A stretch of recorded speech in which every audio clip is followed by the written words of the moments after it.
Hi friends, welcome to my channel. ఇక ఆనంద భైరవి వాళ్ళ ఇంట్లో అందరూ కూడా డైనింగ్ టేబుల్ దగ్గర కూర్చొని టిఫిన్ చేస్తూ ఉంటారు.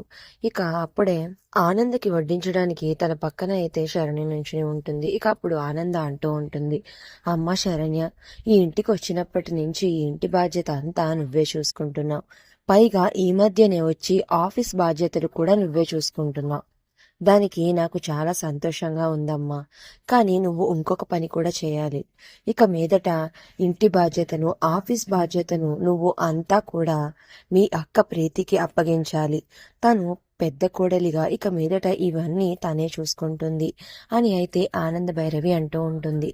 సరే అత్తయ్య గారు, మీరు ఎలా చెప్తే అలా చేస్తాను అని శరణ్య అంటూ ఉంటుంది. ఇక అది చూసి ప్రీతి చాలా సంతోషపడుతూ, అత్తయ్య గారు, మీరు మీ మనసులోని ఈ దేవాలయంలోని నాకు ఇంత మంచి స్థానాన్ని ఇచ్చారు. అది ఎప్పటికీ నేను మర్చిపోను.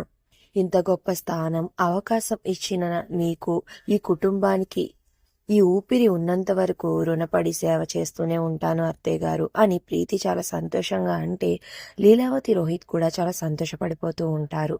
ఇక అప్పుడే అనన్య అక్కడికి వచ్చి, మీరు నన్ను అవమానించాలని ఎన్ని ఎత్తులు వేసినా ఈ ఇంట్లో పెద్ద కోడలి స్థానం మాత్రం ఎప్పటికీ నాదే అని అనన్య అంటూ ఉంటుంది. ఇక ఆ మాటలకి అక్కడ ఉన్న వాళ్ళందరూ చాలా కోపంగా అనన్యని చూస్తూ ఉంటారు.